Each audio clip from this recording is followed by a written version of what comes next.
Welcome to our YouTube channel. आज हम पढ़ेंगे बिहार बोर्ड जो मॉडल पेपर दिया है 2023 के लिए, उसके लघु उत्तरीय प्रश्न के बारे में। इससे पहले हम लोग पढ़ चुके हैं, उसके जो 100 ऑब्जेक्टिव थे उसका एक वीडियो अपलोड कर दिया गया है, कल ही अपलोड किया गया है। तो आज उसका शॉर्ट क्वेश्चन पढ़ेंगे, ठीक है। तो शॉर्ट क्वेश्चन 30 क्वेश्चन दिया है, जिसमें से 15 क्वेश्चन के आंसर देने हैं आपको, और प्रत्येक प्रश्न जो है 2 अंक का होगा। तो चलिए आज इस 30 प्रश्न को हल करते हैं और डिटेल में समझते हैं और कि इसको किस तरह हल करना है। और आपका जो आने वाला एग्ज़ाम है, जो शायद 14 फरवरी से एग्ज़ाम होगा मैट्रिक का, तो उसमें आपको इसी टाइप का क्वेश्चन रहेगा, इसी पैटर्न का रहेगा। तो आपको ये पैटर्न जानना बहुत ज़रूरी है कि किस तरह के क्वेश्चन आएंगे और उसको कैसे हल किया जाएगा, और कितना शॉर्ट तरीके से या कितना जो आसान क्वेश्चन है उसको पहले बना लें। तो चलिए इस चीज़ को करते हैं। गणित बहुत आसान सब्जेक्ट है। चलिए शुरू करते हैं लघु उत्तरीय प्रश्न को।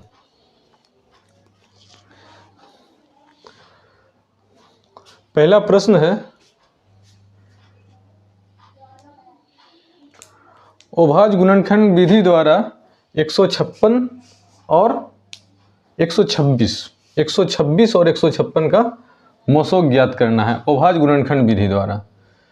तो 126 और 156, तो हम क्या करते हैं कि 126 का हम एलसीएम ले लेते हैं और 156 का भी एलसीएम ले लेते हैं।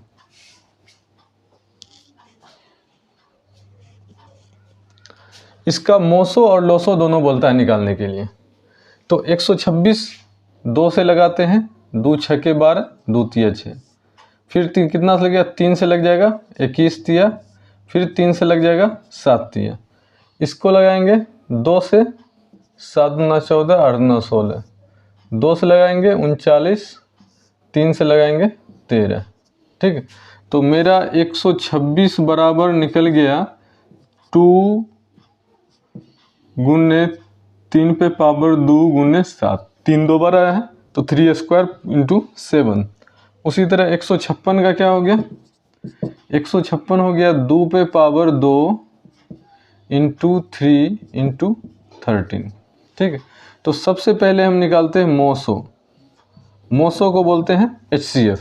तो HCF जो दोनों में कॉमन हो, ऐसा अंक जो दोनों में हो। दोनों में 2 है, दोनों में 3 है, लिखते हैं 2 और 3 दोनों में है। सबसे कम किस में है, सबसे कम 1 2 है इसमें, और सबसे कम 1 3 इसमें है। जो सबसे कम बार रहेगा वो लेना है। तो ये हमारा होता है HCF 2 तिया 6 अभाज्य गुणनखंड विधि से। LCM पूरे ओवरऑल में जो जो चीज़ आया सब लिख देते हैं। 2 आया है लिख दो, 3 आया है लिख देते हैं, 7 आया है लिख देते हैं, 13 आया लिख देते हैं। सबसे ज़्यादा बार किस में आया है, सबसे ज़्यादा बार 2, सबसे ज़्यादा बार किस में, इसमें 2 बार आया, तो 2 लिख दो, 2 पे पावर 2। 3 सबसे ज़्यादा बार किस में आया, इसमें, ये लिख देते हैं। 7 एक ही बार आया है, 13 एक ही बार आया है। तो ये हमारा होता है लोसो। उम्मीद है आपको ये समझ में आ गया होगा। लोसो मोसो अभाज्य गुणनखंड विधि द्वारा बहुत आसान है। मोसो में क्या करते हैं, जो सबसे कम बार आता है और दोनों में जो रहता है वो। लोसो में जो दोनों में रहता है वो नहीं करना है। ओवरऑल पूरे में जो जो चीज़ आया सब लिख देंगे, और सबसे ज़्यादा बार जो आया है उसको उसका पावर लगा देंगे। तो ये हमारा होगा 2 का स्क्वायर 4, 3 का स्क्वायर 9,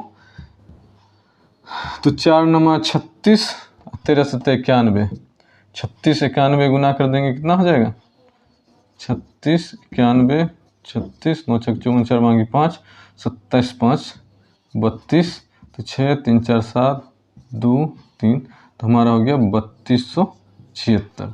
ये हमारा हो गया लोसो। तो लोसो और मोसो इस तरह से हम निकाल सकते हैं। तो आपको इस तरह का पैटर्न क्वेश्चन में रहेगा। हो सकता है 126 के जगह कोई और संख्या होगा, 156 के जगह कोई और संख्या होगा, लेकिन उसका मोसो और लोसो जब निकालेंगे तो इसी तरह से निकालेंगे। आई होप कि आपको ये समझ में आ गया होगा। चलते हैं नेक्स्ट क्वेश्चन पे। अगला क्वेश्चन में पी एक्स बराबर दिया हुआ है 2x² + 3x - 5। पी एक्स बराबर कितना दिया हुआ है? 2x² + 3x - 5 + 3x - 5 निकालने के लिए बोलता है P3 और P-3। तो हम क्या करेंगे, जहाँ जहाँ x है वहाँ वहाँ हम 3 को रख देंगे तो P3 निकल जाएगा, और जहाँ जहाँ x है वहाँ पे -3 को रखेंगे तो P-3 निकल जाएगा। यहाँ x है, x के जगह पे 3 आया ना, तो जहाँ जहाँ x है वहाँ पे 3 लगा देंगे। x² है तो यहाँ लिखते हैं 3 का स्क्वायर + 3, सिर्फ x है तो सिर्फ 3 लिखेंगे -5। ठीक, उसी तरह P-3 निकालेंगे तो 2x² है तो लिखेंगे -3 का स्क्वायर + 3x है, x के जगह पे -3 लिखेंगे और -5। यहाँ पे x तो है नहीं, तो हमारा ये क्या होगा 2, 3 का स्क्वायर 9, 9 दूना 18 + 3 तिया 9 - 5, 18 9 27 में 5 गया 22। ये कितना होगा, माइनस का भी स्क्वायर प्लस ही होता है, 3 तिया 9 दूना 18, अब -3 तिया -9 -5, 18 में 9 5 14 घट जाएगा तो बच गया 4। तो इस तरह इस टाइप का क्वेश्चन भी आपको अलग हो सकता है। Px बराबर 2x² + 3x - 5 की जगह कुछ और भी हो सकता है। P3 की जगह पे P2 हो सकता है, P5 हो सकता है, P-3 की जगह पे P-11 हो सकता है, कुछ भी हो सकता है। तो आपको टाइप समझ लेना है कि इस टाइप से क्वेश्चन अगर आएगा तो आपको दिक्कत नहीं होना चाहिए बनाने में। उम्मीद है कि ये भी आपको समझ में आ गया होगा। तीसरे क्वेश्चन पे आते हैं। दिया हुआ एक द्विघात बहुपद ज्ञात करें जिसके शून्यांक का योग और गुणनफल क्रमशः दिया है √2 और 1/3। द्विघात बहुपद ज्ञात करना है। शून्यांक का योग दिया हुआ है, शून्यांकों का योग और शून्यांकों का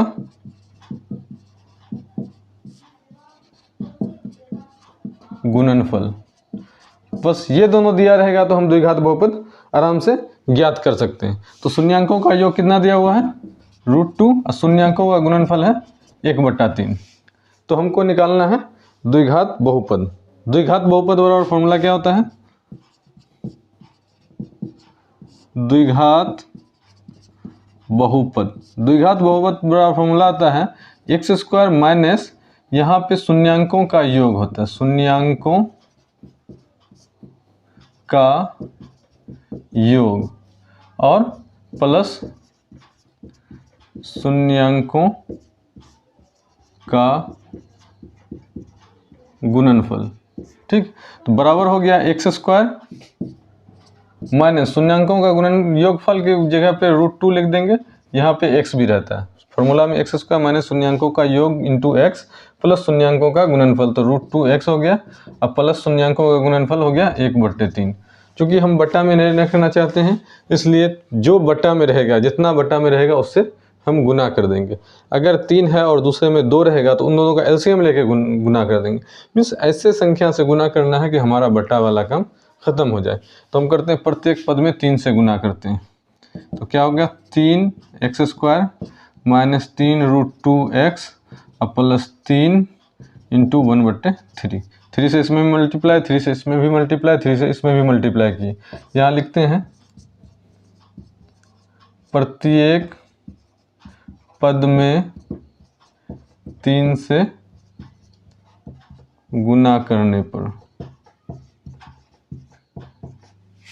तो ये 3 कट गया, तो बराबर हो गया 3x² माइनस 3 √2x प्लस 1, यही हो जाएगा आंसर। तो फॉर्मूला में x² माइनस शून्यांकों का योग इंटू x प्लस शून्यांकों का गुणनफल हो सकता है, या हम लिख सकते हैं x² शून्यांकों का योगफल में हम अल्फा प्लस बीटा भी लिखते हैं, इंटू x रहेगा और प्लस शून्यांकों का गुणनफल मतलब अल्फा इंटू बीटा, तो हमारा ये भी फार्मूला होता है। तो चाहे ये फार्मूला अल्फा प्लस बीटा को ही हम शून्यांकों का योग बोलते हैं, मूलों का योग बोलते हैं, अल्फा इंटू बीटा को हम मूलों का गुणनफल भी बोलते हैं, शून्यांकों का गुणनफल भी बोलते हैं। तो जो आपको आता है, जिस तरह आता है हम बना सकते हैं, चाहे इस तरह भी बना सकते हैं। उम्मीद है ये वीडियो भी ये क्वेश्चन भी आपको समझ में आ गया होगा। तो इस तरह का क्वेश्चन आपको पूछ सकता है उसमें, और वैल्यू कुछ और भी दे सकता है। √2 की जगह √3 दे सकता है, 1/3 की जगह पे 1/4, शून्यांकों का योग भी 1/4, शून्यांकों का गुणनफल भी 1/4, कुछ भी दे सकता है, वैल्यू चेंज कर सकता है, लेकिन प्रोसेस यही रहेगा। चौथे नंबर क्वेश्चन पे आते हैं। दिया हुआ द्विघात समीकरण 3√3x² प्लस 10x प्लस √3 बराबर 0 का विवेचक ज्ञात करना है। समीकरण क्या दिया हुआ? 3√3x² 3√3x² प्लस 10x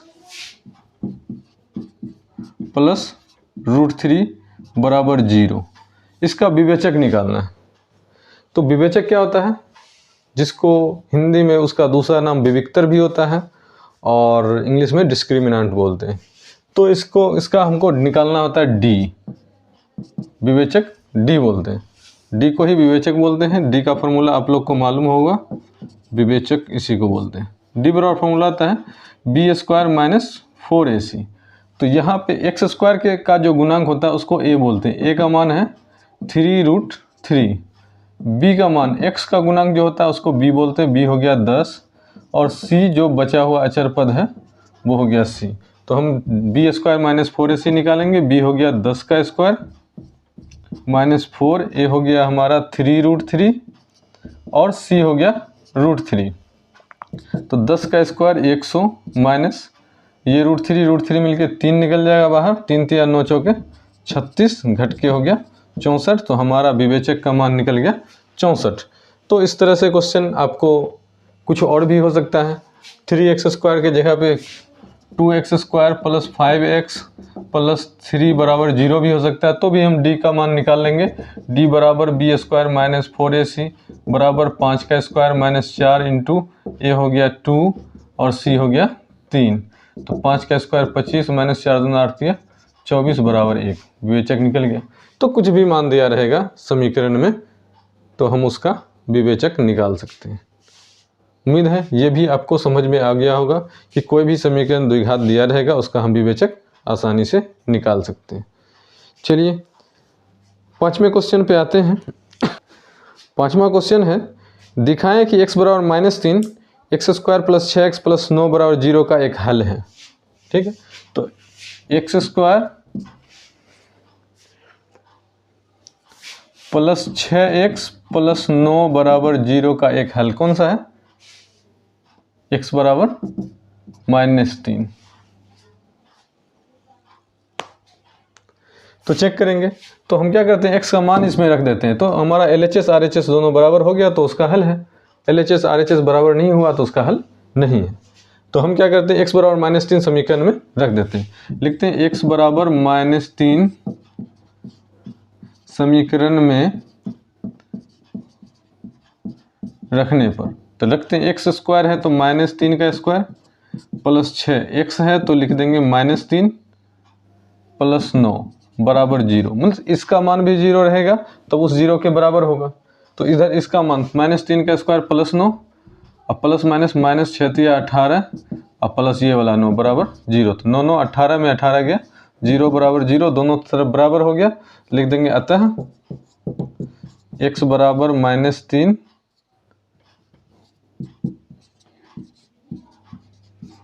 समीकरण x² प्लस 6x प्लस 9 बराबर 0 के हल हैं। क्लियर है? चलिए अगले क्वेश्चन पे जाते हैं। अगला क्वेश्चन है 6, द्विघात समीकरण 2x² - 6x प्लस 3 बराबर 0 के मूलों की प्रकृति बताना है। ठीक है, समीकरण है 2x² - 6x प्लस 3 बराबर 0 के मूलों की प्रकृति बताना है।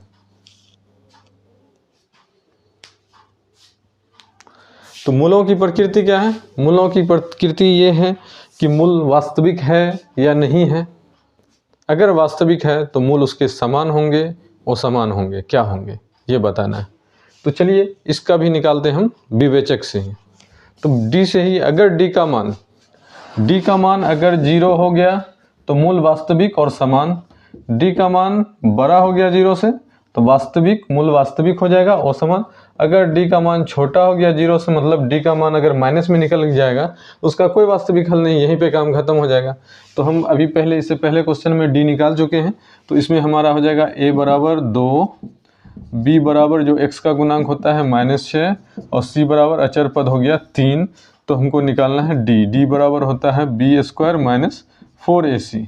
तो b कितना हो गया, -6 का स्क्वायर -4, a हो गया 2 और c हो गया 3। तो -6 का स्क्वायर 36, -4 दूना 8 24, 36 में 24 गया तो 12। डी का मान क्या हो गया, 0 से बड़ा। तो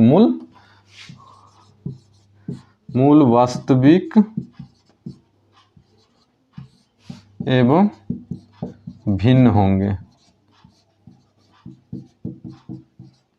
वास्तविक एवं भिन्न होने का मतलब है कि मूल वास्तविक होगा, रूट में नहीं रहेगा, सॉरी, मूल वास्तविक होगा मीन्स उसका कोई ना परिमेय या अपरिमेय हल होगा। और भिन्न होने का मतलब x का दोनों मान अलग अलग होगा। और मूल समान होने का मतलब x का मान, दोनों मान, x द्विघात बहुपद है, द्विघात समीकरण है, तो 2 हल निकलेंगे और दोनों हल जो है समान होगा। तो d बराबर जब 0 रहेगा तब, डी का मान बड़ा है 0 से तो असमान होगा, मीन्स x का दोनों मान अलग अलग होगा। चलिए अगले क्वेश्चन पे चलते हैं।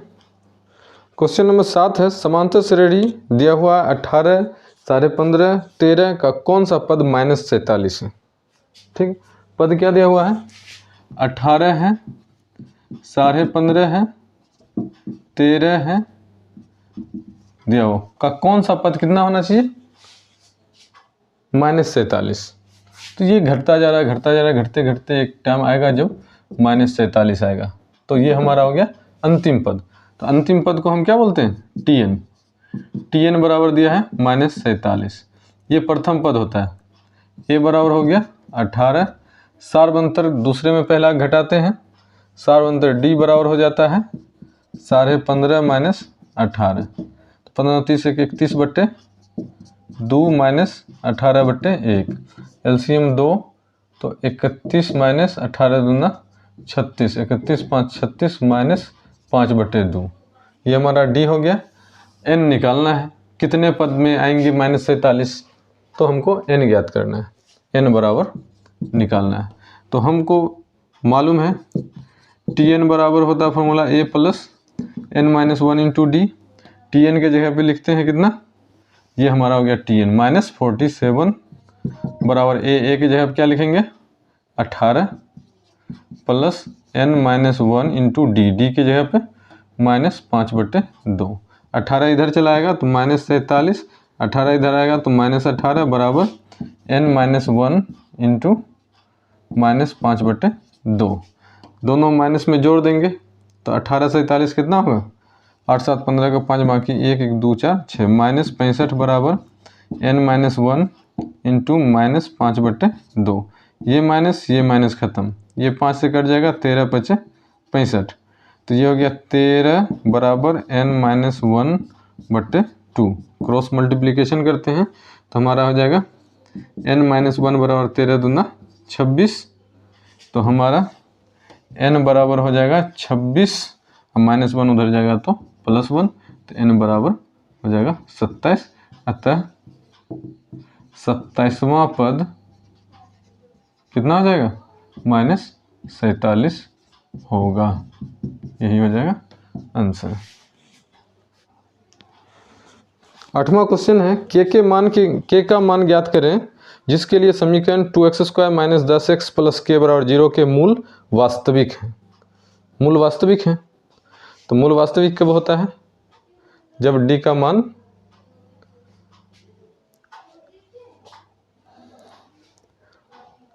d का मान 0 के बराबर हो या 0 से बड़ा हो। तो चेक करते हैं, समीकरण दिया है 2x² - 10x + k, 2x² - 10x + k = 0 के मूल वास्तविक है। के मूल क्या है,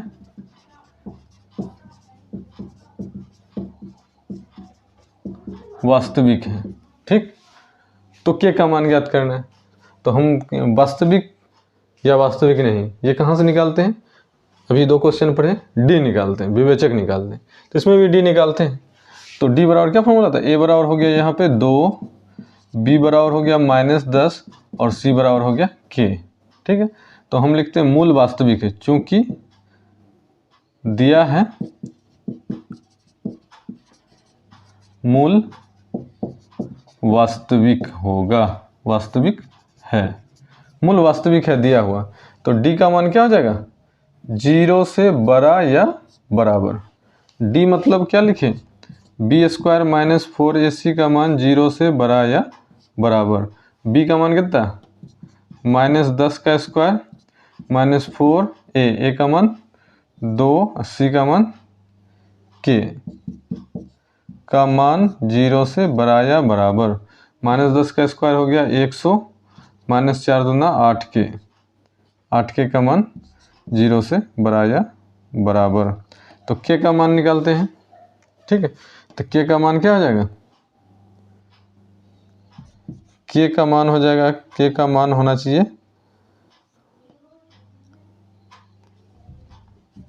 छोटा या बराबर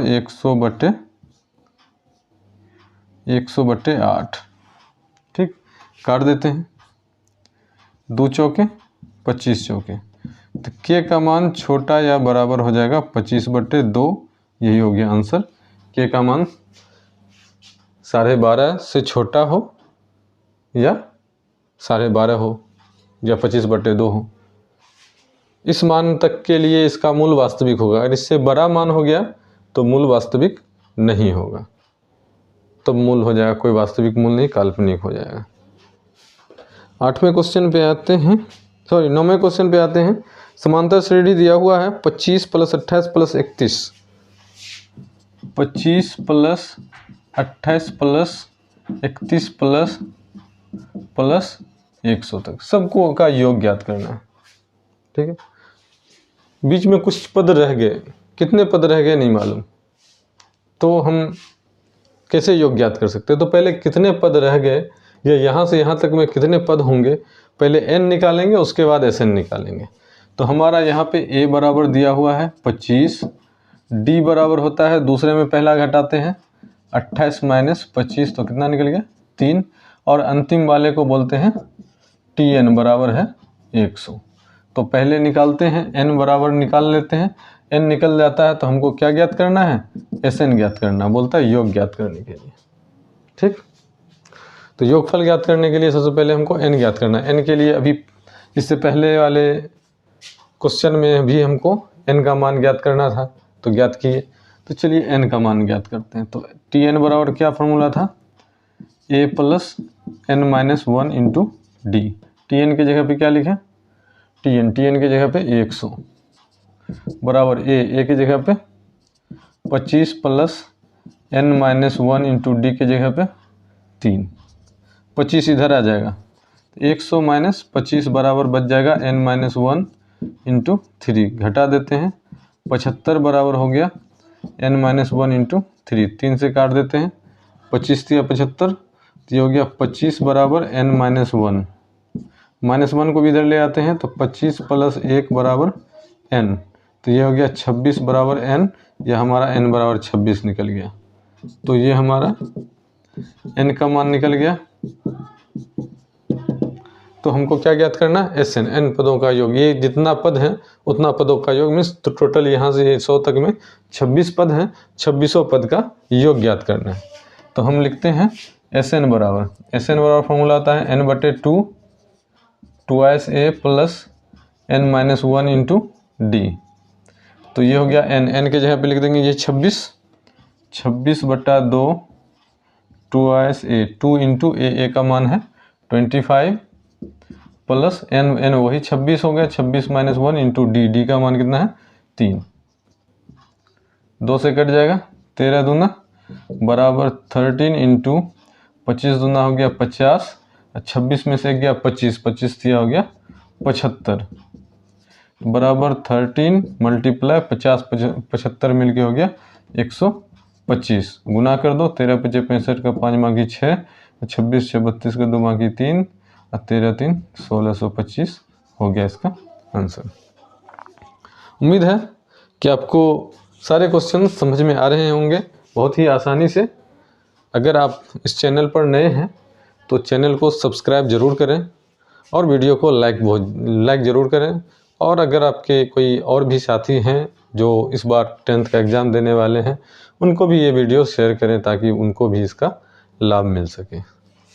चलिए, इस तरह का क्वेश्चन हो सकता है, कुछ और नंबर चेंज करके दे सकते हैं, तो आप बना लीजिएगा। उम्मीद है अगला क्वेश्चन है 10 के किस मान के लिए निम्नलिखित रैखिक समीकरण के युग्म का कोई हल नहीं है। दोनों समीकरण दिया हुआ है, उन दोनों समीकरण में दिया हुआ कोई हल नहीं है। दोनों समीकरण क्या है? पहला है 3x + y = 1, पहला समीकरण है 3x + y = 1। और दूसरा समीकरण क्या है? 2k - 1 × x 2k - 1 × x plus k - 1 × y k - 1 × y बराबर 2k + 1 2k + 1। तो हम 2k + 1 इधर है, चलिए कोई बात नहीं। दिया हुआ है इस समीकरण निकाय के कोई हल नहीं है, रैखिक समीकरण युग्म के कोई हल नहीं है। जब कोई हल नहीं रहता है तो उसके लिए क्या शर्त रहता है? जब दो रैखिक समीकरण निकाय के कोई हल नहीं होते हैं तो उसके लिए क्या शर्त होता है? अद्वितीय हल होते हैं तो उसके लिए क्या शर्त होता है? या अनंत अनेक हल होते हैं तो उसके लिए क्या शर्त होता है? तो चलिए कोई हल नहीं के लिए शर्त बताते हैं। जब a1/a2 बराबर b1/b2 अब बराबर नहीं c1/c2 रहता है तो इसका कोई हल नहीं होता है। तो हम यहाँ पे लिखते हैं, चूंकि समीकरण युग्म के कोई हल नहीं है, समीकरण युग्म के कोई हल नहीं है, तो क्या हो जाएगा? a1/a2 बराबर होगा b1/b2 बराबर नहीं होगा c1/c2। तो a1/a2 लिखते हैं 3/2k - 1 बराबर, यहाँ b1 कितना है? y के साथ जो रहता है वो b1 1/b2 है k - 1। c1 कितना है? 1 इस तरफ है। हमारा समीकरण का मानक रूप कैसा रहता है? मानक रूप रहता है ax + by + c बराबर 0, बराबर के उस पर 0 रहना चाहिए। तो c हमारा इस तरफ रहना चाहिए, लेकिन एक कहाँ है? उस तरफ, उसको इस तरफ लाएंगे तो क्या हो जाएगा हमारा? -1/c2। c2 भी बाहर है, उसको भी इधर लाएंगे तो हो जाएगा -2k + 1। सॉरी, ये बराबर नहीं होना चाहिए। तो ये दोनों बराबर तो रहेगा, तो हमको k का मान निकालना है। तो लिखते हैं प्रथम दोनों पद से, ठीक, लिखते हैं 3 × 2k - 1 बराबर 1/k - 1 से। तो क्या हो जाएगा? क्रॉस मल्टीप्लिकेशन करते हैं तो ये हमारा हो जाएगा 3k -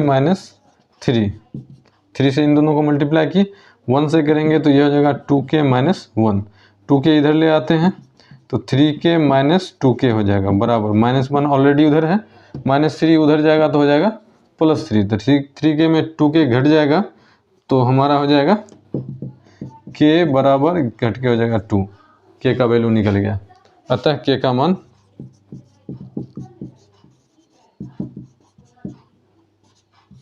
2 है, हो गया। आसान है। इसी तरह आपको क्या क्वेश्चन हो सकते हैं? आपके एग्जाम में क्वेश्चन हो सकते हैं कि इनके दिया हुआ कोई हल नहीं है, हो सकता है बताएंगे इसके अद्वितीय हल हों, हो सकता है इसमें दिया रहता कि इसके अनेक हल हों, अनेक हल होता तो ये तीनों बराबर, अद्वितीय हल होता तो यही बराबर नहीं है तो इसकी कोई ज़रूरत नहीं है। तो इस तरह से हम उम्मीद है कि आपको कुछ भी दिया रहेगा आपसे बन जाएगा। चलते हैं अगले क्वेश्चन की तरफ। अगले क्वेश्चन पे आते हैं। क्वेश्चन नंबर 11 है अनुपातों A1/A2, B1/B2 एवं C1/C2 की तुलना कर ज्ञात करने के निम्नलिखित युग्म संगत है या असंगत। मतलब दो समीकरण दिया है 2x - 3y बराबर 8, 2x - 3y बराबर 8 और दूसरा समीकरण है 4x - 6y बराबर 9, 4x - 6y बराबर 9। इन दोनों समीकरण में A1/A2, B1/B2 और C1/C2 की तुलना करके बताना है कि ये दोनों समीकरण के हल संगत है या असंगत। तो हम A1/A2 करते हैं तो हमारा आता है 2/4, ठीक, 2 एकम 2 दूना कट जाएगा तो बराबर हमारा हो गया 1/2। B1/B2 करते हैं तो -3/-6, माइनस माइनस कैंसिल, 3 एकम 3 दूना, इसका भी निकल जाता है 1/2। और इसको इधर लाते हैं तो -8, इसको इधर लाते हैं तो -9। इससे पहले वाले क्वेश्चन में हम जान चुके हैं कि हमारा दो चर वाले रैखिक समीकरण का जो मानक रूप है वो है ax + by + c बराबर 0। बराबर के साथ बाद 0 रहना चाहिए, लेकिन 8 है तो 8 को इधर लाएंगे तो हमारा -8 हो जाएगा। उसी तरह 9 को इधर लाएंगे तो -9 हो जाएगा। तो हम क्या देखते हैं कि A1/A2, B1/B2 दोनों का मान 1/2 1/2 है, लेकिन C1/C2 का मान 1/2 नहीं है। तो हम लिखते हैं चूँकि A1/A2 बराबर है B1/B2 के, लेकिन बराबर नहीं है C1/C2 के। यही सेम क्वेश्चन था उसमें दिया हुआ था कोई हल नहीं है, वही सेम आया।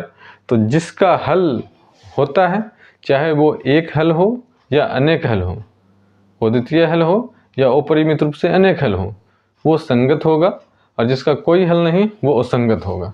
तो इसके कोई हल नहीं है, अतः समीकरण के हल असंगत है।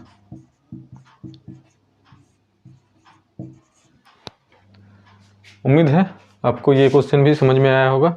बढ़ते हैं अगले प्रश्न की तरफ।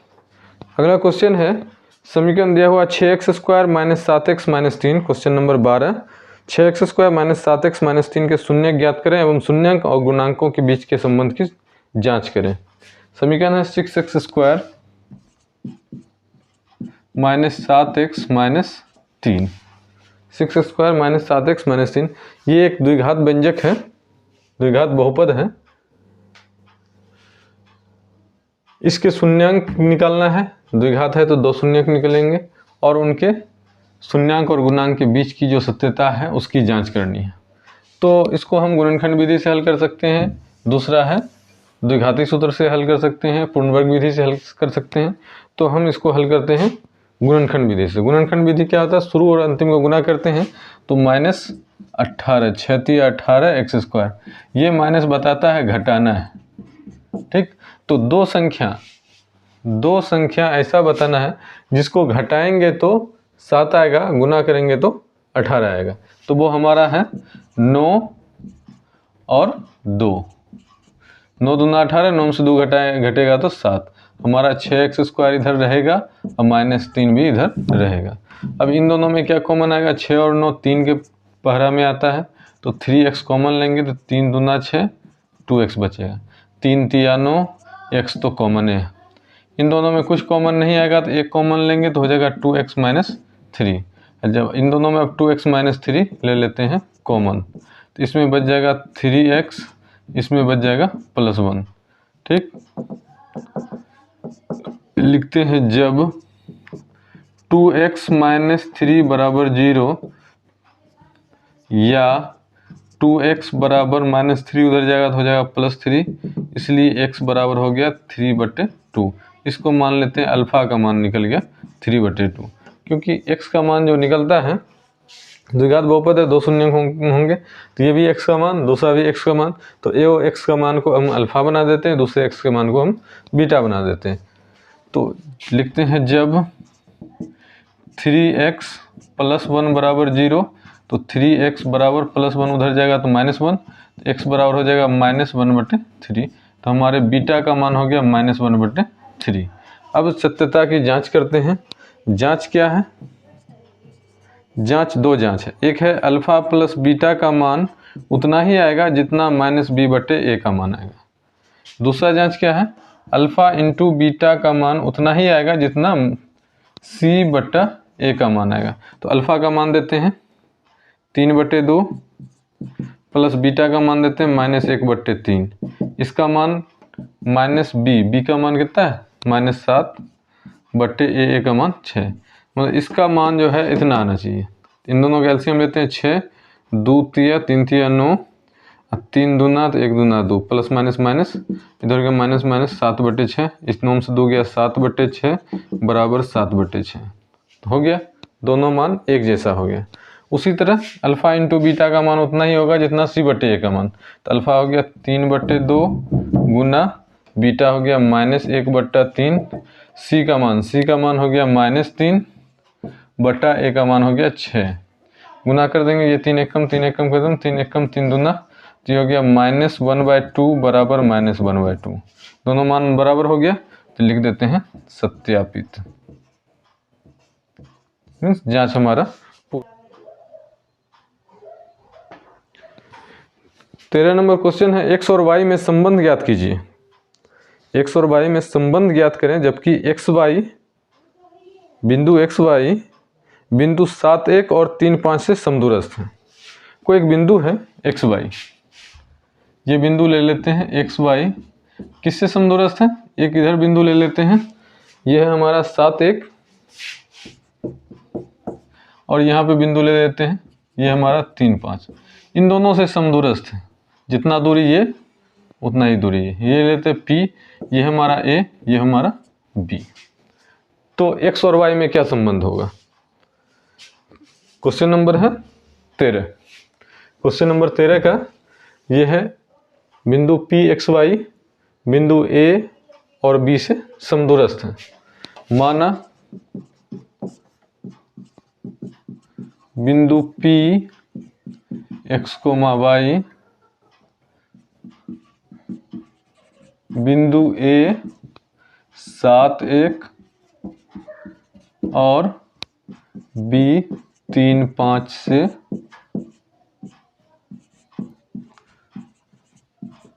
समदूरस्थ है।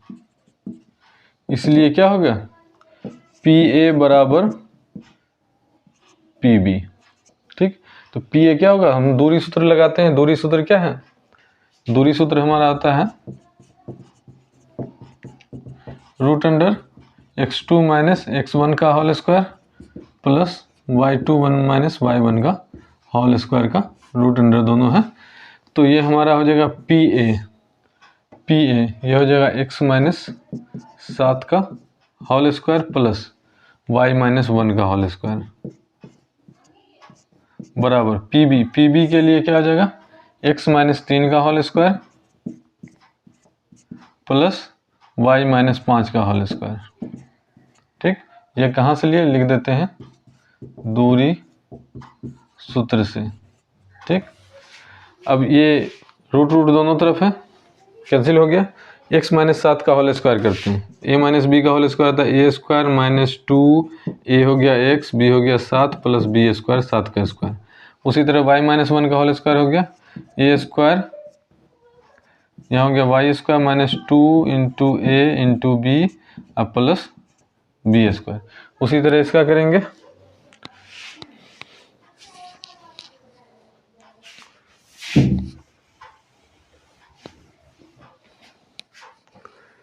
इसका करेंगे तो हो गया a² - 2ab plus b² plus इसका करेंगे, ये भी a² - 2ab प्लस b²।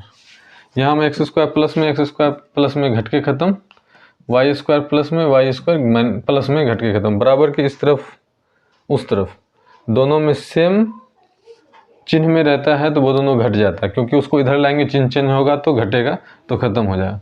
ये हो गया -2 × 14x प्लस 7 का स्क्वायर 49। ये हो गया -2 एकम 2y प्लस 1 का स्क्वायर 1 बराबर इधर हो गया -2 तिया माइनस 6x 3 का स्क्वायर 9 माइनस 2 बचे 10y प्लस 5 का स्क्वायर 25।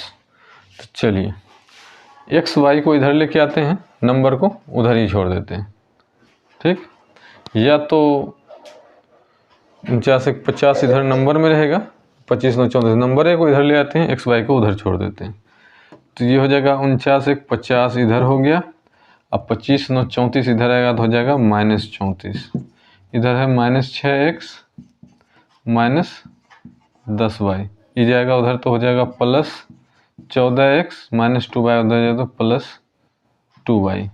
तो 50 में 34 गया तो हो गया 16 बराबर 6 में 14 घटेगा, 14 में 6 गया तो 8x और 10 में 2 घट जाएगा तो बच जाएगा माइनस 8y। 8 कॉमन ले लेते हैं तो 16 बराबर 8 इंटू एक्स माइनस वाई, 8 दूना 16 तो हो गया x माइनस वाई बराबर 2। यही संबंध हो गया, यही हो जाएगा आंसर। तो इस तरह से हम किसी भी क्वेश्चन को आसानी से बना सकते हैं। दूरी सूत्र का प्रयोग करना था, एक बिंदु दिया हुआ है, उस बिंदु से दो बिंदु समान दूरी पे है, समदूरस्थ है। समदूरस्थ है तो दूरी सूत्र से लगा दिए कि दोनों की दूरी समान होगी, पी ए बराबर पी बी होगी, उसके फॉर्मूले से ये आ गया। दिया है ए बी सी एक समबाहु त्रिभुज है, समद्विबाहु त्रिभुज जिसमें ए सी बी सी बराबर है ए बी स्क्वायर 2ac, सिद्ध करना ए बी सी एक समकोण त्रिभुज है। तो समकोणीय त्रिभुज बना लेते हैं।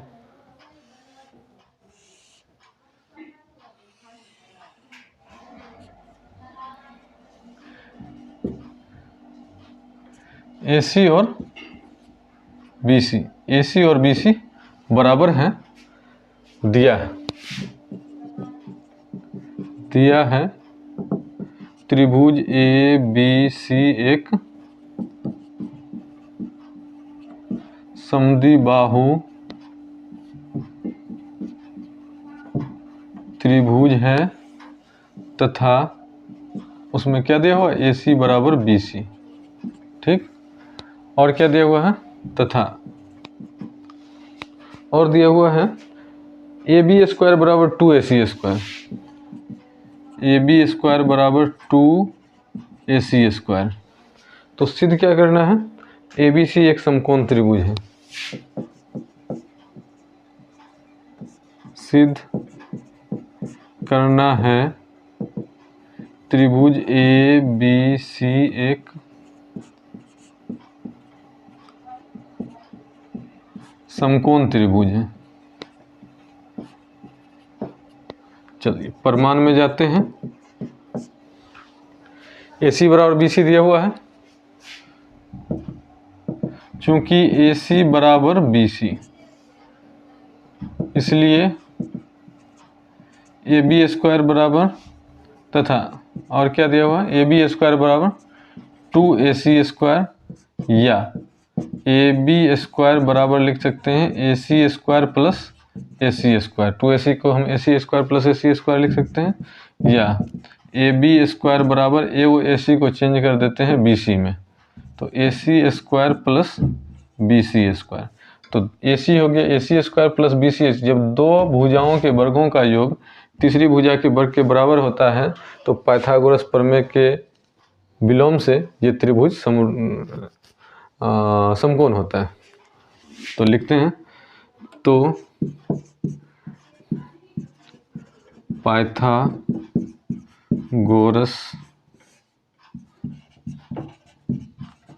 प्रमेय के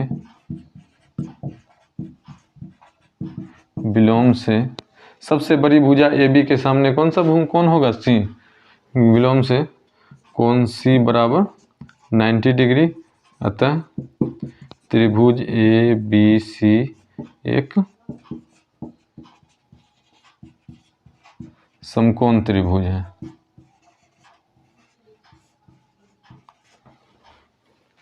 उम्मीद है ये क्वेश्चन भी आसानी से समझ में आ गया होगा। चलते हैं अगले क्वेश्चन की तरफ। क्वेश्चन नंबर 15 है, सिद्ध करें कि एक बाह्य बिंदु से वृत्त पर खींची गई स्पर्श रेखा की लंबाई बराबर होती है। ठीक,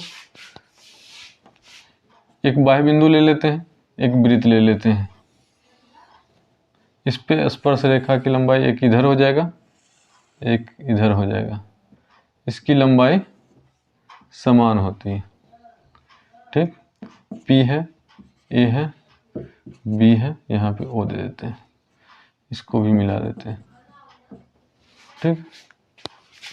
लिखते हैं दिया है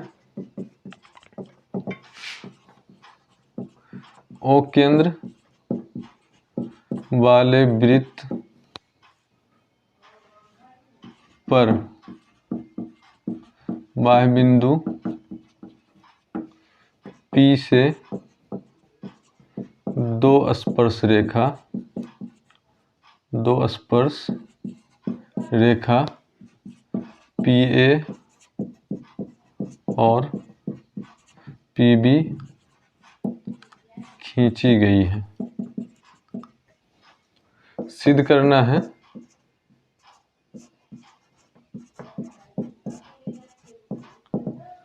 PA और PB की लंबाई बराबर होती है, PA बराबर PB, ठीक। रचना करते हैं। P को O से मिलाया, P को केंद्र O से मिलाया,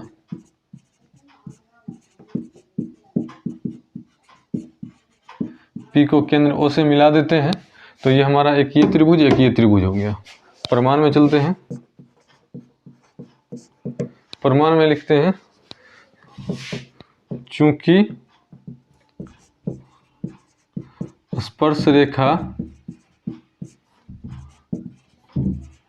स्पर्श बिंदु से जाने वाली त्रिज्या पर लंब होती है। तो ये कोण कितना हो जाएगा 90 डिग्री, ये भी 90 डिग्री हो जाएगा। तो एंगल OAP बराबर एंगल OBP बराबर हो गया 90 डिग्री, ये हो गया 90 डिग्री। अब लेते हैं त्रिभुज OAP तथा त्रिभुज OBP में, इन दोनों में सबसे पहले यही कर लेते हैं, एंगल OAP बराबर एंगल OBP बराबर 90 डिग्री है। दूसरा क्या है दोनों में, OA बराबर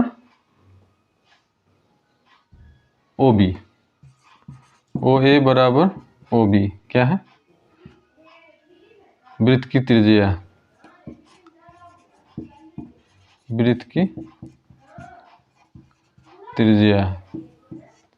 और क्या है OP दोनों त्रिभुज में उभयनिष्ठ, OP बराबर OP उभयनिष्ठ कर्ण है, 90 डिग्री के सामने है तो कर्ण है, तो कर्ण है तो ये हो गया H, राइट एंगल हो गया R ए वो साइड, इसलिए RHS से त्रिभुज OAP सर्वांगसम हो जाएगा त्रिभुज OBP। जब सर्वांगसम हो गया तो क्या हम लिख सकते हैं, ये दो भुजा AP बराबर, इसलिए AP बराबर BP, यही प्रूव करना था।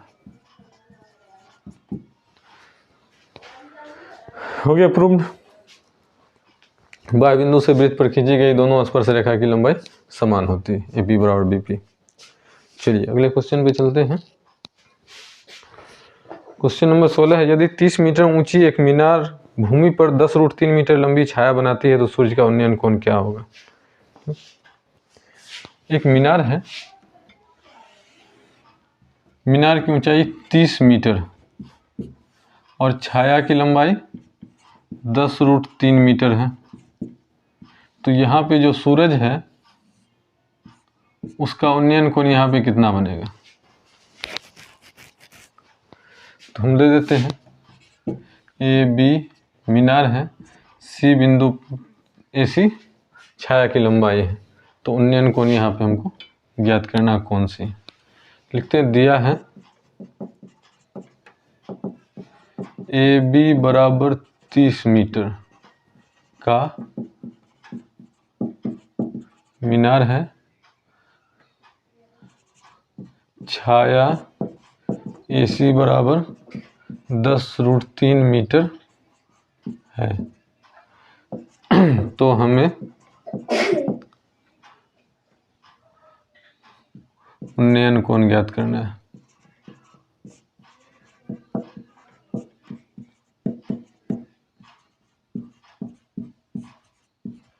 उन्नयन कोण सी ज्ञात करना है। ये लंब हो गया, ये आधार हो गया। थीटा के सामने लंब होता है, आधार। ये उन्नयन कोण थीटा ज्ञात करते हैं। उन्नयन कोण थीटा ज्ञात करना है तो लिखते हैं लंब और आधार किस में होता है, टेन थीटा में। टेन थीटा बराबर हो गया लंब AB बट्टे AC। टेन थीटा ही लिखते हैं। AB है 30 बट्टे AC है 10√3। 10 या 30 कट गया। टेन थीटा बराबर हो गया 3 बट्टे √3। 3 को हम लिख सकते हैं √3 गुने √3। एगो √3 खत्म। टेन थीटा बराबर क्या हो गया, √3। टेन थीटा बराबर क्या हो जाएगा, टेन कितना डिग्री √3 होता है, टेन 60 डिग्री। ये हमारा हो गया या इसलिए थीटा बराबर हो जाएगा 60 डिग्री। अतः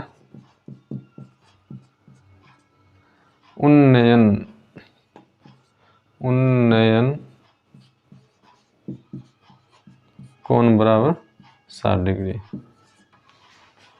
उम्मीद है ये क्वेश्चन भी आपको समझ में आ गया होगा। नेक्स्ट क्वेश्चन पे चलते हैं। Question number 17। दो समरूप त्रिभुज ABC और DEF के क्षेत्रफल क्रमशः 25 और 49 है। EF बराबर 9.8, तो BC ज्ञात करें। दो समरूप त्रिभुज दिया हुआ है ABC और DEF। ABCDEF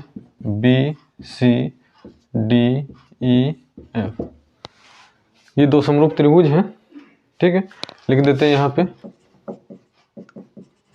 दिया है त्रिभुज ABC समरूप त्रिभुज DEF। ठीक, और क्या दिया हुआ है, इसके क्षेत्रफल दिया हुआ है 25 और 49। ठीक है, एरिया ऑफ त्रिभुज ABC बराबर 36।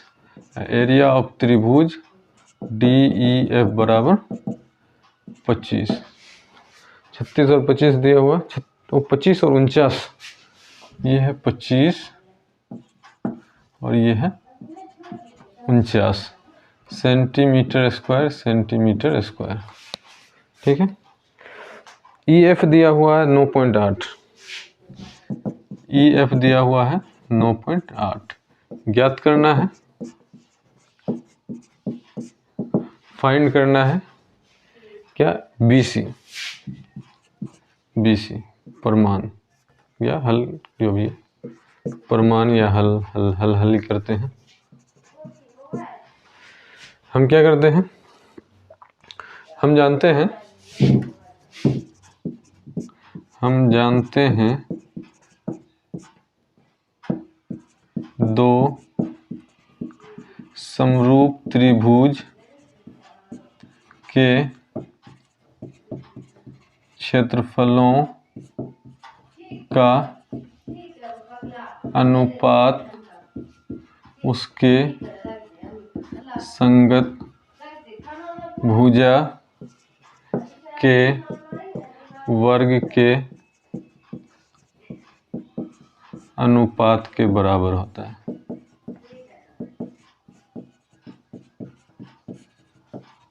इसलिए एरिया ऑफ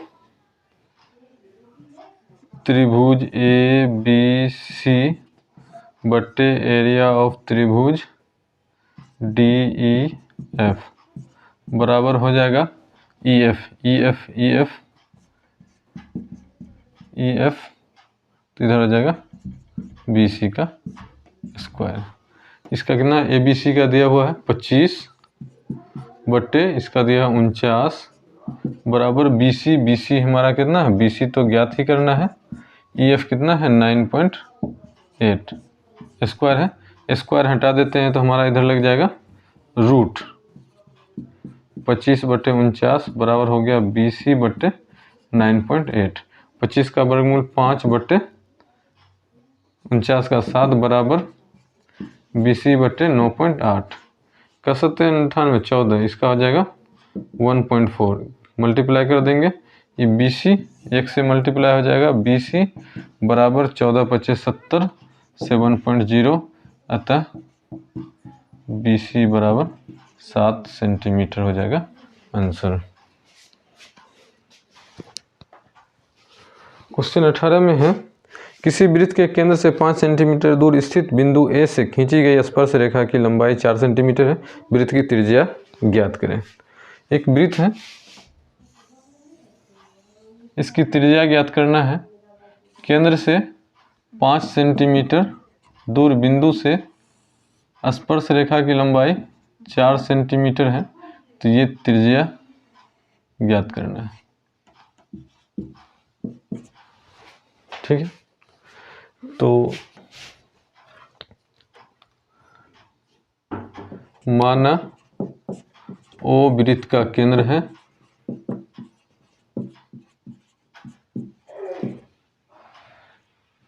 तथा P से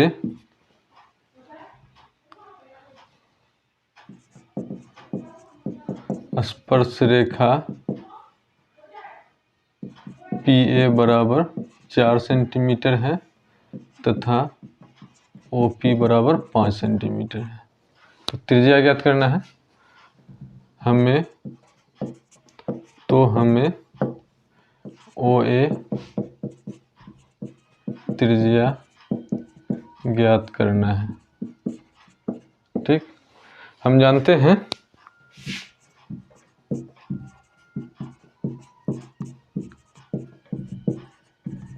स्पर्श रेखा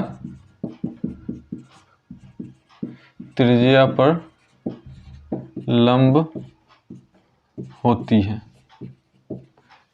इसलिए ये कोण कितना हो जाएगा 90 डिग्री। OAP बराबर 90 डिग्री, तो 90 डिग्री हो गया समकोण त्रिभुज हो गया, तो पाइथागोरस प्रमेय लगाते हैं। पाइथागोरस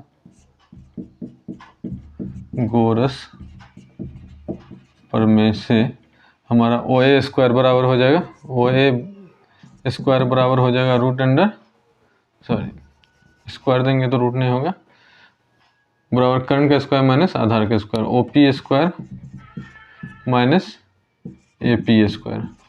तो OA बराबर हो गया, स्क्वायर हटाएंगे इधर रूट, OP कितना है 5 का स्क्वायर माइनस 4 का स्क्वायर बराबर 25 माइनस 16 बराबर 9, 9 का निकल गया 3, अतः वृत्त की त्रिज्या 3 सेंटीमीटर है, यही ज्ञात करना था। उम्मीद है आपको वीडियो अच्छा लग रहा है। अगर वीडियो आपको अच्छा लग रहा है तो चैनल को ज़रूर सब्सक्राइब करें। चलते हैं अगले क्वेश्चन पे। अगले क्वेश्चन पे आते हैं। अगला क्वेश्चन है, एक वृत्त का क्षेत्रफल ज्ञात करें जिसकी परिधि 66 सेंटीमीटर है। परिधि कितना दिया हुआ? परिधि बराबर होता है 2 पाई r बराबर दिया हुआ 66 सेंटीमीटर। इसका क्षेत्रफल ज्ञात करना, तो 2 इंटू 22/7 इंटू r बराबर 66 सेंटीमीटर। 22 दिया 66 कट गया, तो ये हो गया 2r/7 बराबर 3। अगर इसको हम क्रॉस मल्टीप्लिकेशन करते हैं तो 2r बराबर हो जाएगा 21, तो r बराबर हो गया 21/2। r निकल गया, तो वृत्त का क्षेत्रफल बराबर होगा पाई r स्क्वायर। पाई का मान 22/7, त्रिज्या है 21/2। स्क्वायर करेंगे तो इसी को 2 बार गुना कर देते हैं। 7 या 21, 2 से कट गया 11 दूना 11 तिया 33, 33 से कम 33 का 3 हासिल। 11 तिया 33 से कम 33, 3 बाकी 3, 33 66 3, 66 3 69/2। ठीक है, तो अगर इसको 2 से भाग देते हैं तो 3 दूना 6, 4 दूना 8, 1 13, 6 दूना 12, 1 5 दूना 10, इतना सेंटीमीटर स्क्वायर। अगले क्वेश्चन पे आते हैं। क्वेश्चन नंबर 20 है, यदि एक अर्धवृत्ताकार चांद का परिमाप 72 सेंटीमीटर है तो इसका व्यास क्या होगा?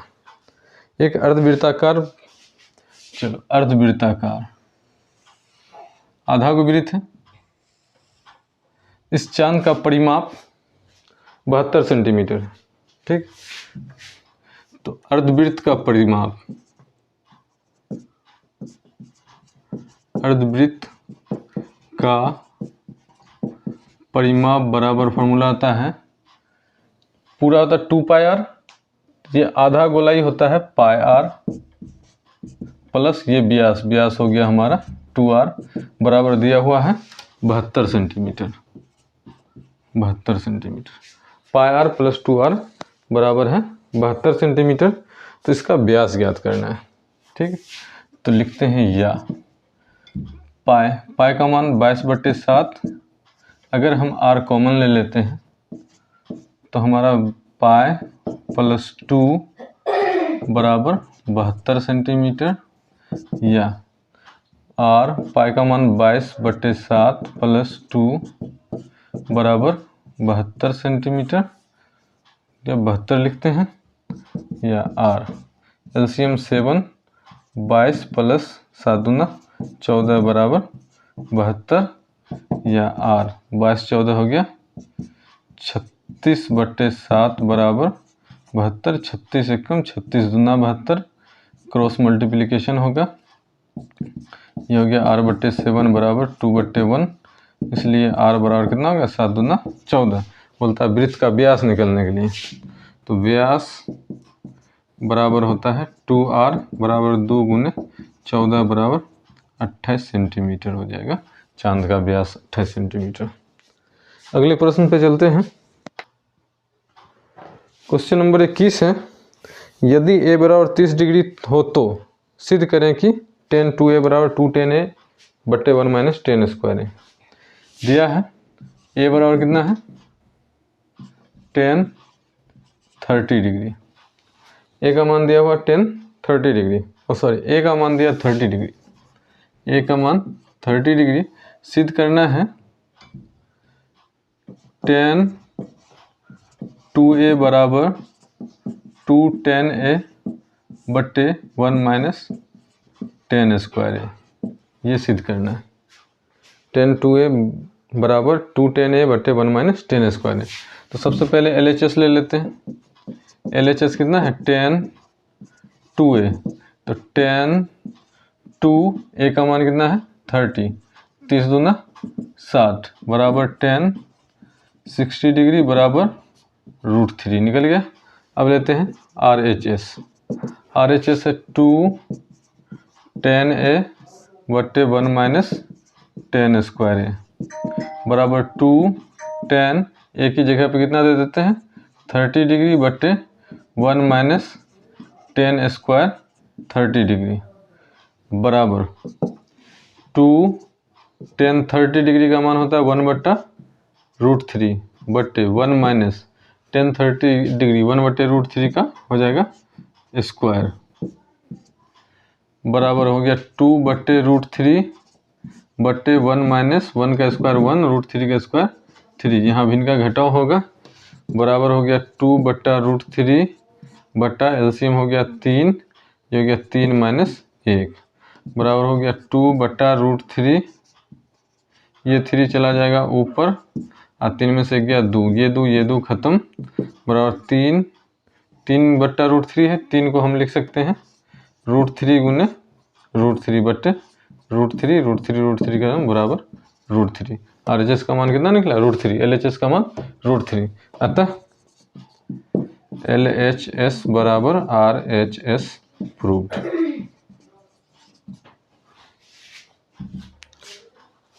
चलते हैं अगले क्वेश्चन की तरफ।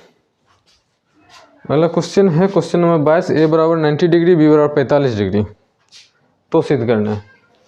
a बराबर कितना दिया हुआ 90 डिग्री और b बराबर दिया हुआ है 45 डिग्री। सिद्ध क्या करना है, साइन a माइनस b बराबर sine a into cos b minus cos a into sine b। इसमें भी लेते हैं सबसे पहले LHS कितना है साइन a माइनस b बराबर साइन ए का मान कितना है 90 डिग्री, बी का मान 45 डिग्री, बराबर साइन 90 में 45 घट जाएगा तो बच जाएगा 45 डिग्री। साइन 45 मान होता है 1/√2। RHS लेते हैं।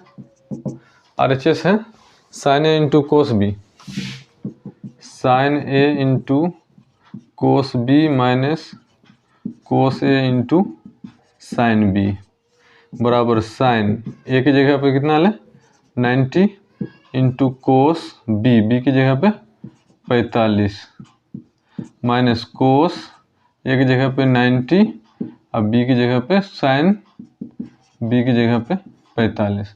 साइन 90 का मान 1, कोस 45 का मान 1/√2, कोस 90 का मान 0, साइन 45 का मान 1/√2। ये 0 से मल्टीप्लाई होगा तो ये 0 हो जाएगा, बराबर 1/√2। इसका भी मान 1/√2। LHS RHS बराबर है, अतः LHS बराबर RHS। उम्मीद है ये वीडियो भी आपको समझ में आया, सॉरी ये क्वेश्चन भी आपको समझ में आया। अगर आपको वीडियो पसंद आ रहा है तो चैनल को जरूर सब्सक्राइब करें। चलते हैं नेक्स्ट क्वेश्चन पे। अगला क्वेश्चन है तैस उस त्रिभुज का क्षेत्रफल ज्ञात करें जिसके शीर्षों के निर्देशांक दिया हुआ है। चलिए एक त्रिभुज बना लेते हैं।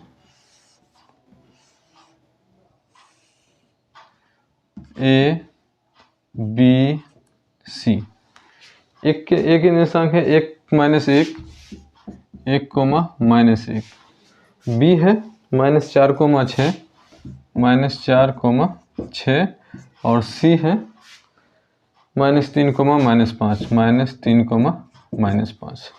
तो त्रिभुज के क्षेत्रफल ज्ञात करना है। तो हम जानते हैं त्रिभुज का क्षेत्रफल,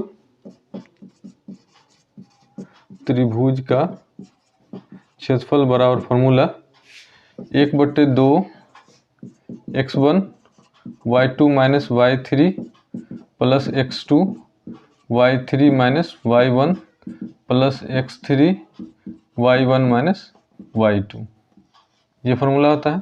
तो बराबर 1/2, इधर हम x1 y1 रखते हैं, इधर हमारा x2 y2 रखते हैं, इधर x3 y3 रखते हैं। ठीक है, तो हम यहाँ चले आते हैं, यहाँ पे बराबर 1/2 x1 हमारा हो गया 1, ब्रैकेट में हो गया y2 - y3 6 -5, तो 2 को माइनस हो जाएगा तो +5, प्लस x2 हो गया -4, उसके बाद है x2 y3 - y1, y3 हो गया -5, y1 हो गया -1, तो -5 और -1 मिलके हो गया +1, प्लस x3 हो गया हमारा -3, उसके बाद हो गया तुम्हारा y1 - y2, y1 - y1 -1 -6, ये हमारा मझली ब्रैकेट बंद, बराबर हो गया 1/2, 6, 5, 11 को 1 से गुना करेंगे 11, -4, -5 में 1 जोड़ देंगे तो -4 हो जाएगा, तो माइनस +4 चौके 16, ये हो गया -3 और -6 -1 मिल गया -7 और प्लस 7 21, तो बराबर हो गया 1/2, 11, 16, 21 जोड़ देंगे 6, 7, 1, 8, 2, 1, 3, 1, 4, 48 कर देते हैं, 24 दूना बराबर 24 वर्ग मात्रक, क्योंकि इसमें यूनिट तो दिया नहीं है कि मीटर में है कि सेंटीमीटर में है, तो मात्रक रहेगा। इसका त्रिभुज का क्षेत्रफल निकल गया 24 वर्ग मात्रक। अगला क्वेश्चन 24 है, प्रतिस्थापन विधि से समीकरण इतना और इतना को हल करना है। एक समीकरण है x + y बराबर 5, ये समीकरण 1 है, और दूसरा है 5x - 3y बराबर 4, 5x - 3y बराबर 4। इसको प्रतिस्थापन विधि से हल करना, मतलब कोई इसी एक समीकरण से x को प्रतिस्थापित या y को प्रतिस्थापित कर दूसरे समीकरण में उसका प्रतिस्थापन करना। ठीक है, समीकरण 1 से लिखते हैं, समीकरण 1 से, 1 में क्या है x + y बराबर 5, इससे x का मान निकाल लेते हैं तो 5 - y हो गया। ठीक, अब इस x जो समीकरण 2 में x है, इसको इस x से प्रतिस्थापित कर देते हैं, तो x की जगह पे हम 5 - y लिख देंगे। अब लिखते हैं समीकरण 2 में x बराबर 5 माइनस वाई रखने पर, तो 5 x के जगह पर यही रख देंगे, माइनस 3y बराबर 4, यही है समीकरण। x की जगह पर रख देते हैं 5 माइनस 3y, 5 से गुना करेंगे 25 25 माइनस 5 3 15y माइनस 3y बराबर 4, 15 3 18y माइनस 18y बराबर 4, 25 उधर जाएगा तो माइनस 25, तो माइनस 18y बराबर 4 में 25 गया तो माइनस 21, y बराबर ये माइनस माइनस खत्म 21/18, 6 7 बराबर हो गया 7/6, y का मान निकल गया। y का मान हम समीकरण 3 में रख देते हैं, y का मान समीकरण 3 में रखने पर, किसी भी समीकरण में रखेंगे तो हमको y का मान x का मान आ जाएगा। तो हम समीकरण 3 में इसमें डायरेक्ट x बराबर है 5 माइनस वाई, वाई की जगह पर हम क्या लिख देते हैं 7/6, भिन्न का घटाओ एलसीएम 6 6 5 30 माइनस 7, 30 में से 7 गया 23/6, अतः x बराबर 23/6 तथा y बराबर 7/6 हल है। तो ये प्रतिस्थापन विधि से हल हो गया। दो चर वाले रैखिक समीकरण को हल करने की 4 विधि है, जिसमें एक है ग्राफीय विधि, दूसरा है प्रतिस्थापन विधि, तीसरा विलोपन विधि और चौथा वज्र गुणनखंड विधि। तो जिस विधि से बोला जाएगा उस विधि से हल करना है, और अगर विधि कोई नहीं बोला है तो जो दिल करे उस विधि से हल करें। क्वेश्चन नंबर 25, कोस 45/sec30 प्लस कोसेक 30 का मान ज्ञात करें। कोस 45 डिग्री बट्टे सेक 30 प्लस कोसेक 30 डिग्री का मान ज्ञात करना है। तो बराबर कोस 45 डिग्री का मान कितना होता है, कोस 45 साइन 45 बराबर होता है 1/√2। सेक 30 डिग्री, तो कोस 30 डिग्री होता है √3/2, तो सेक 30 डिग्री हो जाएगा 2/√3। कोसेक 30 साइन 30 होता है 1/2, तो इसका हो जाएगा 2/1, ठीक, बराबर 1/√2, इन दोनों का एलसीएम √3, तो 2 प्लस 1√3 से गुना होगा 2√3, बराबर हो गया 1/√2 गुने √3 ऊपर चला जाएगा बट्टे 2 × 2 प्लस 2√3 बराबर हो गया √3 बटे 2√2 प्लस 2√6, इतने हो जाएगा आंसर। या हर परिमेयकरण करना है तो हर परिमेयकरण कर सकते हैं। लिखते हैं हर परिमेयकरण करने पर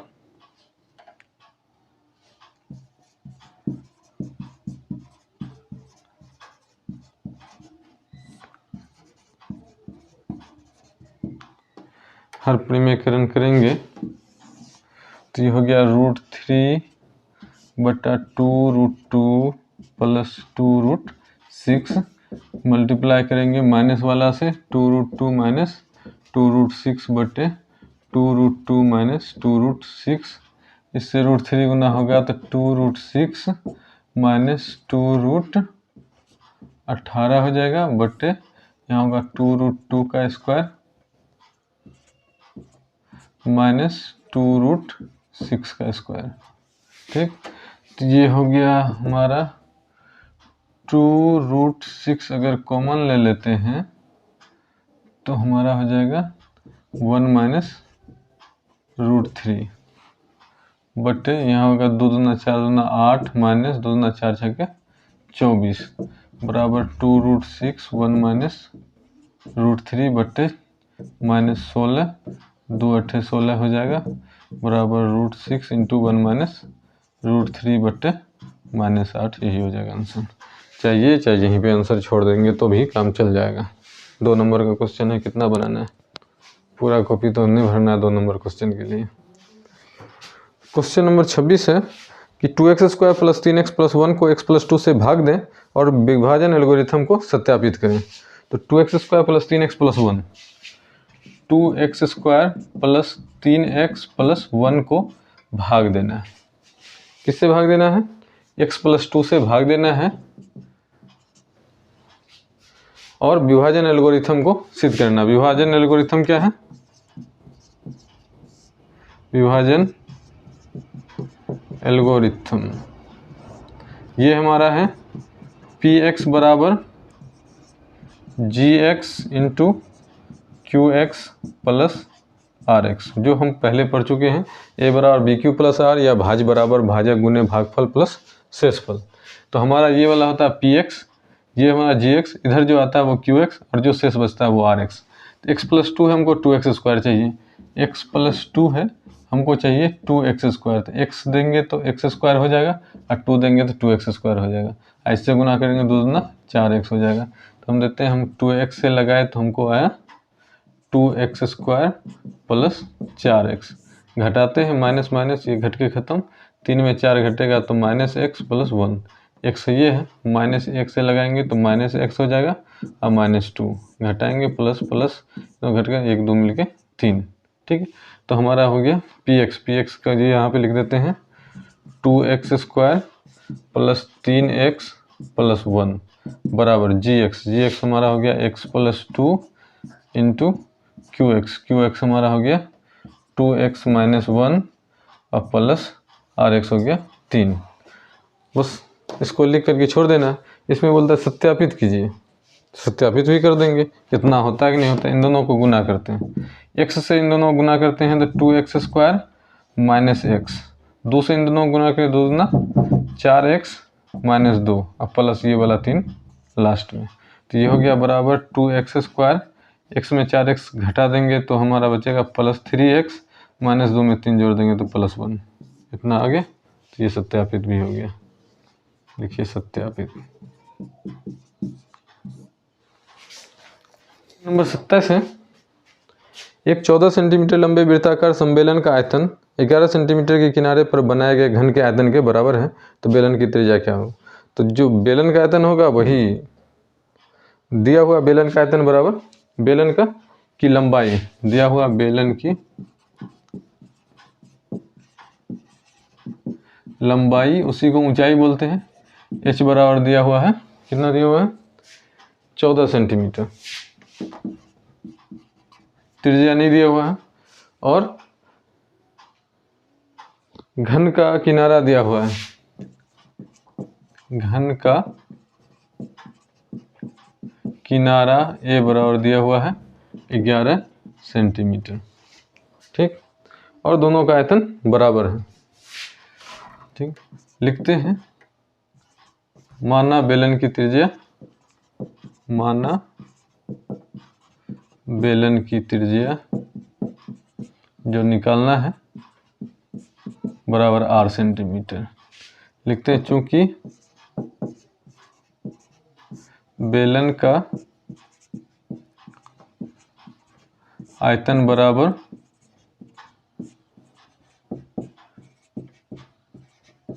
घन का आयतन। बेलन का आयतन क्या फॉर्मूला होता है? पाई r²h, घन का आयतन a³। पाई का मान 22/7, r² r तो निकालना ही है, h का मान 14 बराबर a³ 11 गुने 11 गुने 11, 7 दूना 14, 11 दूना 22, 2 दूना 4, 4 r² बराबर 11 गुने 11। तो r² बराबर 11 गुने 11/4, स्क्वायर हटा देते हैं तो 11 गुने 11/4 का अंडर रूट। इसलिए r बराबर 11 11 में एगो 11/2 बराबर 5.5 सेंटीमीटर निकल गया क्या? बेलन की त्रिज्या। अतः बेलन की त्रिज्या बराबर 5.5 सेंटीमीटर। अगले क्वेश्चन पे आते हैं। अगला क्वेश्चन 28 है, सिद्ध करें कि sin³ प्लस cos³ बटे sin θ प्लस cos θ बराबर sin θ इंटू cos θ बराबर 1। दिया है sin³ plus cos cube theta बटे sine theta plus cos theta plus sine theta into cos theta बराबर 1। इतना प्रूफ करना है। तो हम LHS ले लेते हैं। LHS बराबर हमारा हो गया ये sine cube theta plus cos cube theta बटे sine theta plus cos theta plus sine theta into cos theta बराबर 1 सिद्ध करना है। A cube plus B cube का क्या फॉर्मूला होता है? A cube plus B cube का फॉर्मूला होता है A plus B sine theta plus cos theta into A square हो गया sine square theta minus A B sine theta into cos theta plus b square cos square theta बट्टे में क्या है? बट्टे में है sine theta plus cos theta, plus में इधर है sine theta into cos theta. ये हमारा sine theta plus cos theta, sine theta plus cos theta घट के खत्म, और sine square theta plus cos square theta बराबर हो गया 1 minus sine theta into cos theta, अब प्लस में उधर रह गया sine theta into cos theta. ये भी प्लस माइनस घट के खत्म, बराबर बच गया 1 बराबर RHS। प्रूव्ड हो गया। तो उम्मीद है वीडियो आपको अच्छा लग रहा होगा, आप समझ रहे होंगे। तो अगर आपको ये वीडियो अच्छा लग रहा है और आपको ये मॉडल सेट समझ में आ रहा है कि कैसे इसको सॉल्व करना है, तो चैनल को ज़रूर सब्सक्राइब करें। अगले क्वेश्चन पे चलते हैं। अगला क्वेश्चन है क्वेश्चन नंबर 29। दिखाएं कि बिंदु A B plus C A comma B plus C B comma C plus A और C comma A plus B क्या है? संरेखीय है। ये तीनों बिंदु संरेखीय हैं। तो जब तीन बिंदु संरेखीय होता है तो तीनों बिंदु एक रेखा में होता है। ठीक, अगर संरेखीय नहीं होगा तो तीसरा बिंदु अलग होगा तो एक त्रिभुज का निर्माण हो जाएगा। जब तीन बिंदु संरेखीय नहीं होगा तो एक त्रिभुज का निर्माण होगा। त्रिभुज का निर्माण होगा तो उसका कुछ ना कुछ क्षेत्रफल जरूर होगा। तो हम इसका क्षेत्रफल निकालते हैं। अगर इसका क्षेत्रफल 0 होता है तो त्रिभुज का निर्माण नहीं होगा, अतः ये तीनों बिंदु संरेखीय होगा। अगर त्रिभुज का क्षेत्रफल कुछ भी निकल जाता है तो ये तीनों बिंदु संरेखीय नहीं होता। तो हम जानते हैं त्रिभुज का क्षेत्रफल का फॉर्मूला पहले भी पढ़ चुके हैं। बिंदु वाला क्षेत्रफल बराबर 1/2 x1 y2 minus y3 plus x2 y3 minus y1 plus x3 y1 minus y2। यही फॉर्मूला है। बराबर हो गया 1/2 x1 की जगह पे लेते हैं a, y2 माइनस y3 हो जाएगा c plus a minus a minus b plus x2 हो गया b, y3 हो गया c, sorry a plus b, y3 हो गया a प्लस b, माइनस करेंगे y1 तो minus b minus c plus x3 हो गया हमारा c, y1 माइनस y2 तो c ये हो गया b plus c minus c minus a। तो ये हमारा हो गया 1/2। यहाँ a प्लस में माइनस में घट के खत्म, b प्लस में माइनस में घट के खत्म, c प्लस c माइनस घट के खत्म। तो a से गुना करते हैं तो a को c से करेंगे तो ac, a को माइनस b से गुना करेंगे तो माइनस ab, b को a से गुना करेंगे तो प्लस ab, b को माइनस c से गुना करेंगे तो माइनस bc, c को b से गुना करेंगे तो प्लस bc और c को माइनस a से गुना करेंगे तो माइनस ac। ठीक, तो AC प्लस में है, AC माइनस में घट के खत्म, AB प्लस माइनस में प्लस में घट के खत्म, BC माइनस प्लस घट के खत्म। बचा क्या 0 बराबर 1/2 गुने 0 बराबर निकल गया 0। त्रिभुज का क्षेत्रफल 0 है तो अतः ABC क्या हो जाएगा, संरेख हो जाएगा। अगर क्षेत्रफल कुछ भी आता है 1 2 3 5 कुछ भी, तो क्या होता, ABCD कुछ भी क्षेत्रफल निकलता तो वो त्रिभुज का निर्माण करता, मतलब तीनों बिंदु संरेखी नहीं होता। लेकिन त्रिभुज का क्षेत्रफल 0 है, लिखते हैं चूंकि त्रिभुज ABC का क्षेत्रफल 0 है, अतः बिंदु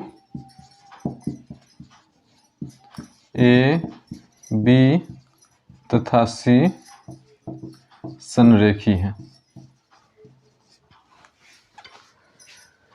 चलिए, उम्मीद है आपको वीडियो पसंद आ रहा है और 29 क्वेश्चन हो चुका है, लास्ट क्वेश्चन बचा हुआ है।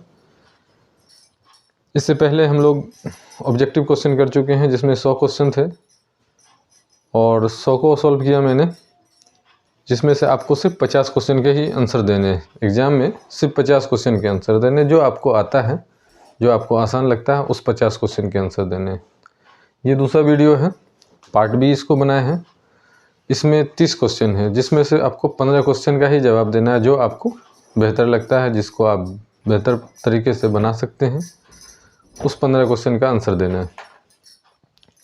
इसके बाद तीसरा पार्ट C वीडियो आएगा मेरा, जिसमें जो दीर्घ उत्तरीय प्रश्न के लिए होगा, जिसमें 8 क्वेश्चन है।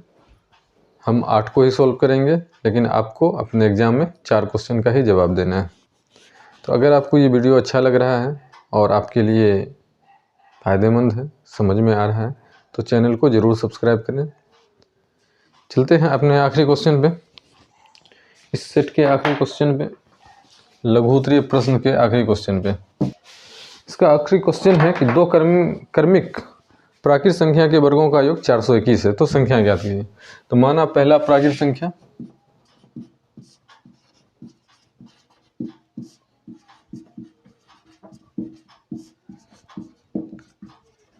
माना पहला प्राकृत संख्या x, तो दूसरा क्रमिक प्राकृत संख्या क्या हो जाएगा, प्राकृत संख्या एक बढ़ता रहता है तो दूसरा क्रमिक x+1 हो जाएगा। प्रश्न से बोलता है दोनों के वर्गों का योग 421 है।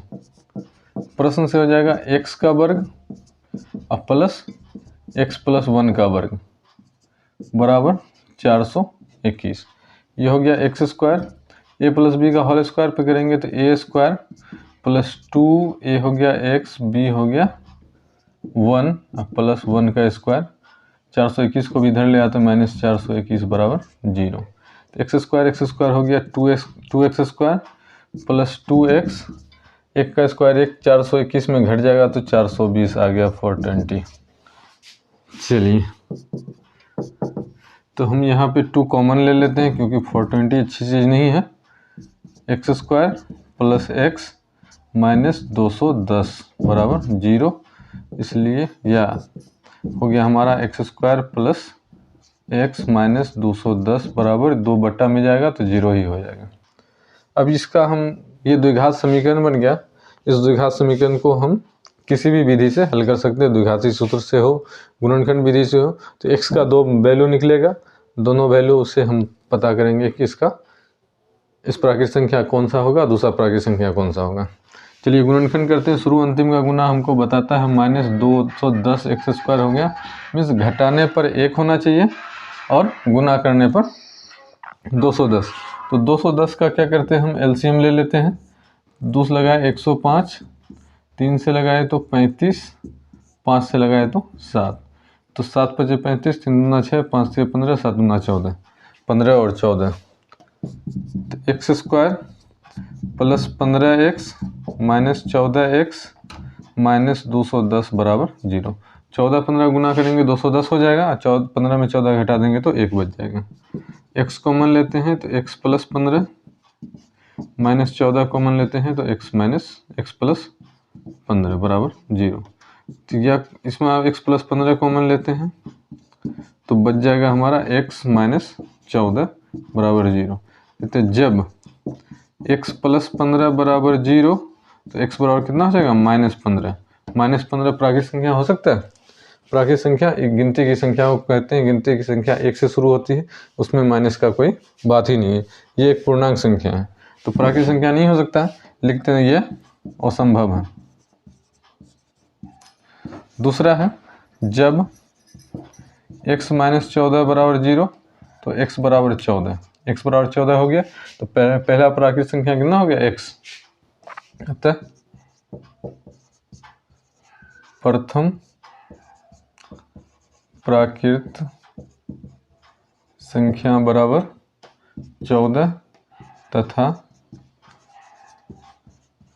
दूसरा प्राकृत संख्या बराबर 14 + 1 बराबर हो जाएगा 15। ये हो गया आंसर। उम्मीद है सारे क्वेश्चन आपको समझ में आए होंगे।